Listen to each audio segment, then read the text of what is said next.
video has recently leaked showing Steven Crowder verbally abusing his wife. For those of you who are unfamiliar with Steven Crowder, he is a Christian conservative political commentator who hosts a YouTube talk show called Louder with Crowder. He is most known for clips like this. Can I ask you a question? Yeah. Do you genuinely feel that I've been interrupting you more than me? You keep saying you're not able to finish a thought. I haven't finished a phrase. All right, so we're gonna play the clip and I'll show some of my thoughts. But first I wanna say this video is very triggering. If you've been a victim of verbal abuse, any sort of domestic abuse, my heart's with you. I'm praying for you, and we'll have some links in the description to some resources that can help. I also wanted to say, as I was putting together this video, as I was doing some research and looking at some other videos and some other commentators' thoughts and opinions, one thing was pretty clear. I didn't want to come at this from an angle of adding to any sort of gossip. I don't want this to be, Candace Owens versus Steven Crowder or Daily Wire versus Steven Crowder. As you know, there's a pretty big kind of war back and forth between Daily Wire, Steven Crowder, and Candace Owens is a part of Daily Wire, I believe, as well. But I do think it's important that people are aware of this sort of behavior from people that are professing Christians and also have such a large platform. Anytime a pastor is accused of sexual misconduct or abuse or anything like that, it breaks my heart. Not only is it terrible for the victim, it's also terrible for the witness of Jesus. So we'll take a look at the video, but we're also going to discuss how, as Christians, husbands and wives should treat each other. All right, so let's take a look. I drew a boundary. I drew a boundary. No, you just did it. I drew a boundary of abusive and cruel. You were not taking the car. Because if you refuse to do wifely things, then I will go pick up the groceries. There is no groceries. I'd be happy. Steaks, wood pellets, my grill. I know it's an unreasonable request, but I'll go do it. How about you first?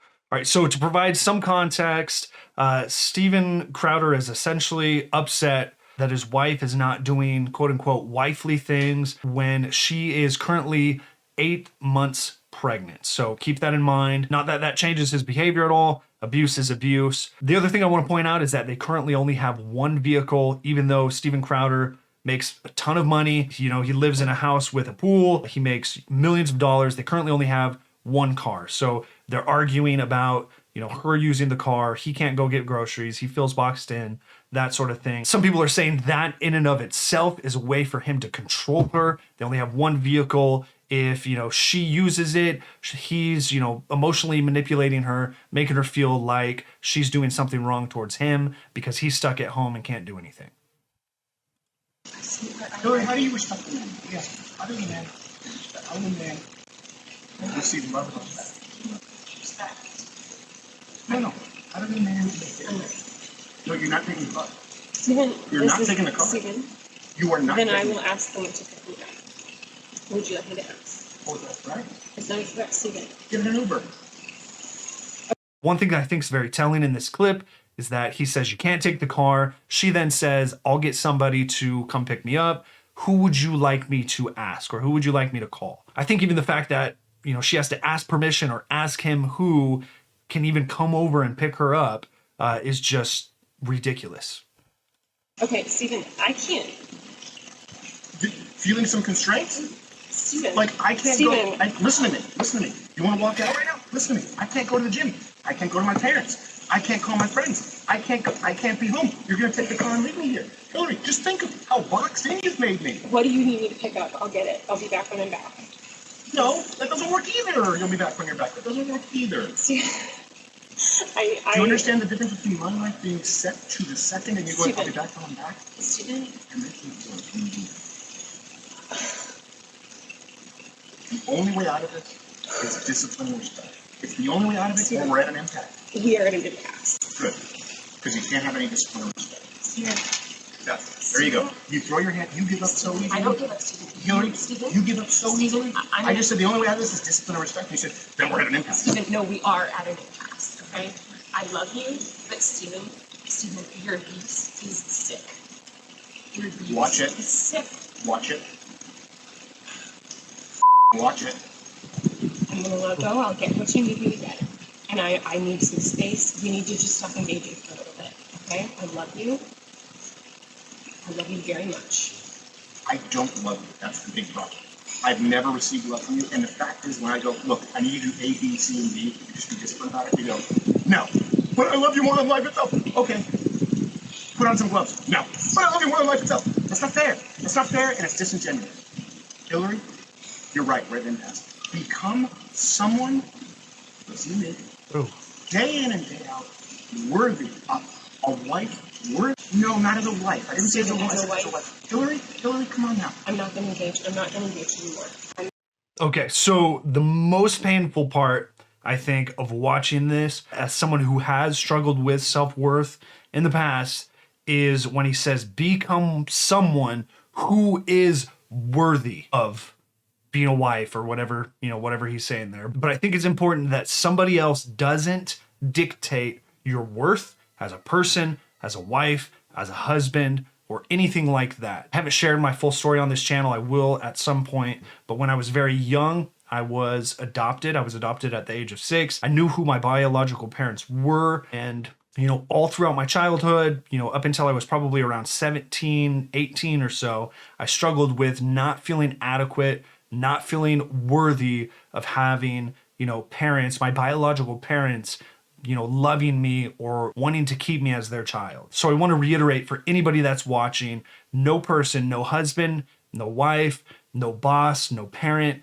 can dictate your worth as a wife or a husband or as a person. Nobody and nothing can except for Jesus. So we need to look towards the Bible and see what Jesus tells us we are and who we are, and that's what dictates our worth.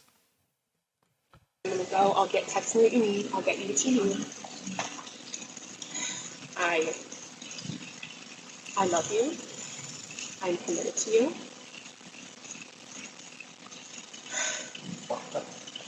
Put on some gloves. Are you committed enough to do those things? I'm not going to. Are you committed enough to do those things? You're not committed to anything. You're not committed to anything. You just said I love you. I'm committed to you. Walk the dogs. Put on some gloves.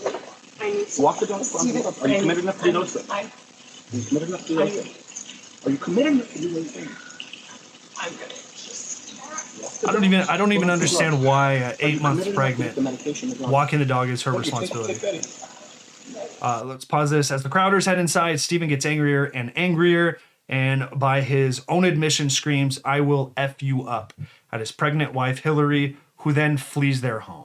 So as you can see, it's very disgusting, despicable behavior. But like I said, I don't want to make this gossiping about Stephen Crowder. I'm not sure exactly what transpired right before this or after this, really. That doesn't excuse his behavior at all. I just don't want to comment on anything that I don't really know the full story or full picture on. So what I do want to talk about, though, is from a biblical perspective, how should we treat our wives? How should we treat our husbands? I'm going to talk about it from the perspective of a husband, since I am a husband, and in this specific scenario, the video we just watched, the husband was in the wrong here. So that's what I want to do here. So the verses we're going to look at are Ephesians 5:22 through 33, where Paul is writing to believers in Ephesus.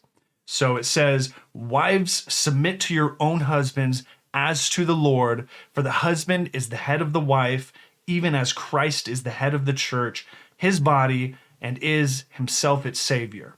Now, as the church submits to Christ, so also wives should submit in everything to their husbands. Husbands, love your wives, as Christ loved the church and gave himself up for her, that he might sanctify her, having cleansed her by the washing of water with the word, so that he might present the church to himself in splendor, without spot or wrinkle or any such thing, that she might be holy and without blemish. In the same way, husbands should love their wives as their own bodies. He who loves his wife loves himself. For no one ever hated his own flesh, but nourishes and cherishes it, just as Christ does the church, because we are members of his body.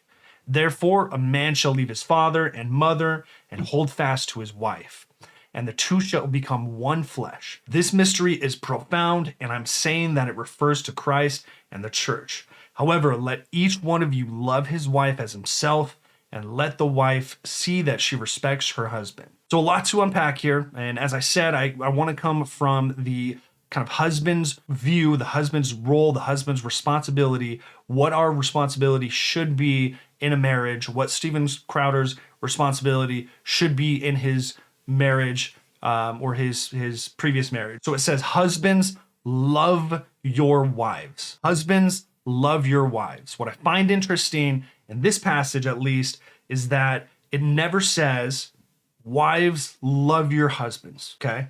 It says, wives, submit to your husbands, but it says, husbands, love your wives. I find that interesting. The reason I think that's important is, what does love mean? What is love? What does love mean? Is love just an emotion? Is love an action? What is the greatest depiction of love that we have as Christians, right? So the greatest depiction of love that we have as Christians is Jesus sacrificing himself, Jesus Christ dying on the cross for our sins, right? So love at the very core is sacrificial. So love is sacrifice. And I think that's important because it really speaks to how, as a husband, we should love and lead our wives. So who is it saying that wives should submit to? It's saying they should submit to a husband that acts out of love, sacrifice, and ultimately as a depiction and representation of Jesus. And it goes on to say, in the same way, husbands should love their wives as their own bodies. He who loves his wife loves himself. For no one ever hated his own flesh, but nourishes and cherishes it, just as Christ does the church, because we are members of his body. And at the end of the passage, it reiterates, however, let each one of you love his wife as himself, and let the wife see that she respects her husband. I think this is a very interesting verse still today, as in Western society, most people love themselves more than anybody else. So this verse is saying that you should love your wife just as much as you love yourself. So the clip of Steven Crowder is disgusting. It's despicable behavior. So ultimately, this passage shows us the standard. This is a biblical picture of how wives should treat their husbands and how husbands should treat their wives in a Christian marriage. I'm not perfect. I fall short. I'm selfish sometimes, but ultimately this is how we should strive to be. Husbands, I urge you to lead your wives with love, build them up, just as Christ loved the church and gave himself up for the church. Let me know what you guys thought of this video in the comment section below. If you have questions, let me know. If you have suggestions for other additional videos, let me know. Ultimately, I want this channel to be a channel that builds you up and encourages you to follow Jesus in today's challenging society. So let me know if there's a topic you want me to do a video on, and I will do that for you. And if you haven't already, please subscribe and turn on notifications, as it really helps out the channel. Peace.